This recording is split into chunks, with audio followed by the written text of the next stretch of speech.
A very good morning. Welcome back to the normal teaching after the hectic schedule of your exams.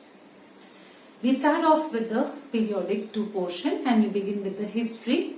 Chapter number 7, Civilizing the Native, Educating the Nation. In the prior chapters, all the 5 chapters which we had studied, we emphasized on the fact on the issue how British came to India to trade and then took away territories and annexed kingdoms and with all its plan of action started ruling all over the country. Now let's go in a step further. The trades, the tribals, let's leave them behind and see what impact did they have in the field of education. Everything what they did was not good or can't be termed as bad. There were certain things which we follow of theirs right now also, and they have set a very good impact. They have left a good impact on that particular field, especially education. How did they exercise their power in education is what this particular chapter is about.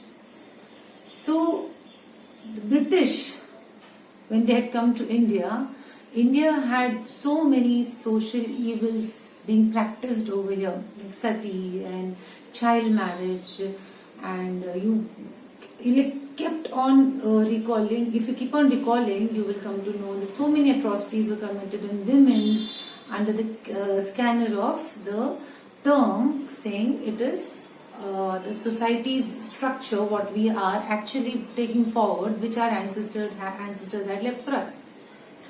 Now, because of this kind of a mentality, the British considered the Indians not so updated. They were good subjects for them because they knew that they could teach us something better. So there comes the term over here, civilizing the natives. Natives are those people who are living in India, civilizing them because they were of the impression that we were not civilized. We did have knowledge, but we didn't bring it into application. We had so many social evils which had to be abolished. How could this particular civilizing process take place? The only way to civilize the Indians was to educate them. Now, how to educate them, how to bring about a change in their thoughts and processes, how to change their customs, their values, their traditions. They wanted to change everything, but in a very, they wanted us to be like them. Very advanced in their thought processes, not like allowing widows to get married, remarried.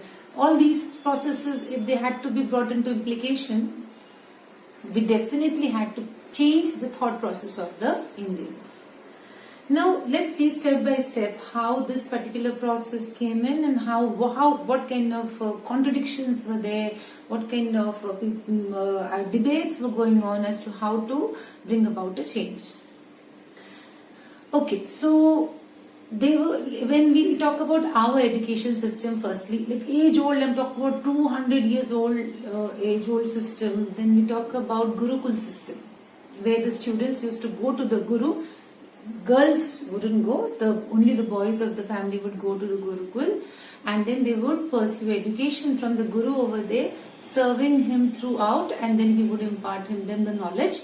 And when they would be ready, the Guru would allow them to go after taking the Guru Dakshina, whatever he would demand of. So this system proved that we did have various resources of material from which we could learn things. Like we had books like Vedas. We had different scholars writing books on different issues like related to the phenomenon of the earth, the celestial system outside, everything we had. We had books written on mathematics, we had books written on sciences, we had books written on medicine, we had books written on economics also, like Arthashastra, if you remember, written by Chanakya. We had that in a language called Sanskrit. We had everything what our scholars had written, and it was in the education system at that time, but had been forgotten. Now there were people who had come from out. Now see, Britishers did not come only to come and trade. There were certain scholars who had come to India to learn also. You had learned in the history of class 7 as well, as 6th as well. So there was one person named William Jones who had been appointed as a junior judge in the Supreme Court. He had come to Calcutta. He was a linguist, I would say. He was a linguist. Well, who is a linguist? A linguist is a person who has knowledge of various languages. Like this person was a linguist, and he excelled in Persian, he excelled in Greek, French, and then English also we knew because he belonged to England. He had knowledge of many languages. That means he could read, write and understand many languages. So when he came to Calcutta, he developed an interest in Sanskrit. From the local pandits, he started learning Sanskrit from them. And when he learned Sanskrit, what was the basic intention of learning Sanskrit? Because all our books had been written in that language. So when he came over here, he started learning from the scholars Sanskrit, and then when he became a veteran in it, so what he did is he started reading our literature. Literature, like just now as I said, science, arithmetic, astronomy, name it, we had it. So he started reading those books. Now that amused him because India had a lot of knowledge earlier only. Like we were the contributors to the society, the concept of zero and all, and even like eclipses were described in our books very, very. I would say the phenomenon as it happens geographically, it had been told earlier only. There was no, though there were superstitions and all, but we were the ones, we knew the scientific reasoning of it. Why does this particular thing happen? So he started learning about it.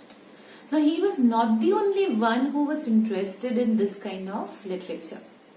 There were other Britishers also who were good, who were scholars and respected education, and then they knew that Indian literature had lots of things to learn from.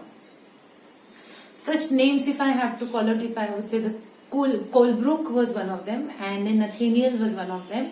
These two people showed the same interest as William had shown for Indian literature. Now, these kind of people who showed interest in Indian literature were termed as Orientalists. Okay, so what is Orientalism now over here? To show interest in somebody else's literature because you are a veteran in that language, you are a linguist. So what they did is, they were of the opinion that Indians should be taught, I'm talking about the education system right now, Indians should be taught whatever is there in their own societal literature. May it be in Persian, may it be Persian style literature, or may it be Hindu style literature. They should be taught only those things because they are very, I would say, scientific, as well as lots of knowledge can be gained because of this kind of literature. Now, why did they promote Indians learning only Indian kind of literature, what was already there in their books? Because they were of the opinion that instead of bringing in something which was alien to them, like the Britishers thought to change the customs and habits and thought processes, they would pursue the education which had come from out. They wanted European kind of education to come and to be implemented in India. They said instead of Indians getting used to some other culture over there, why not promote their own culture and highlight the importance of their own culture? So by doing this, what do?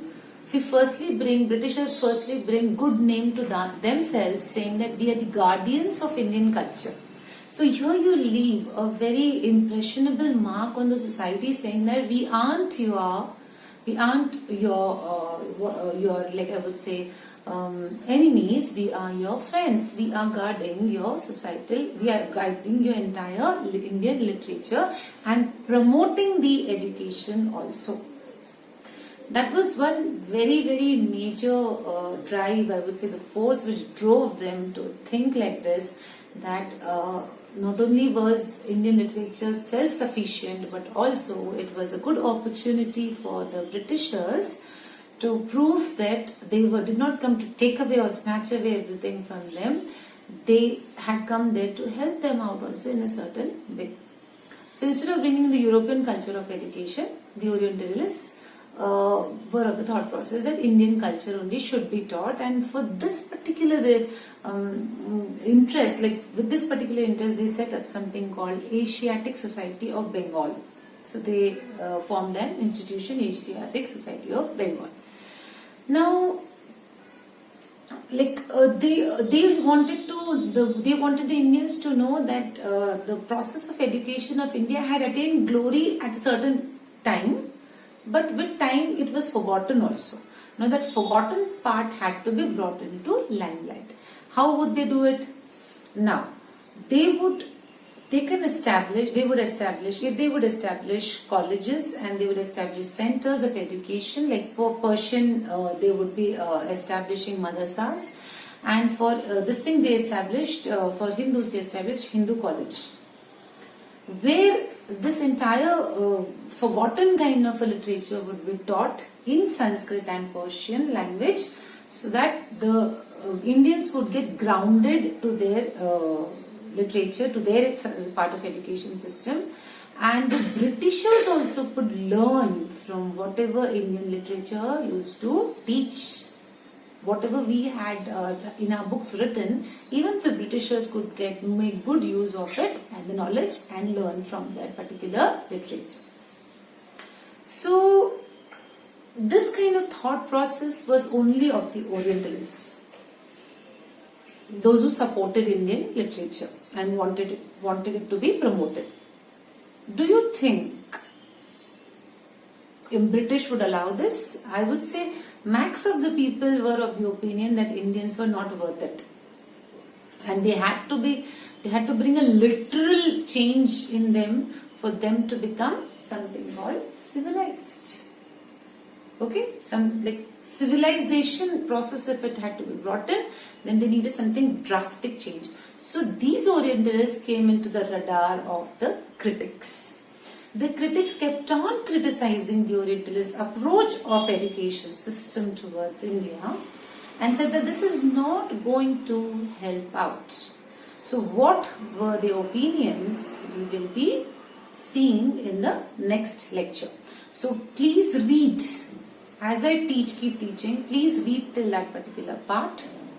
And then if you have any queries, you can ask me. Thank you.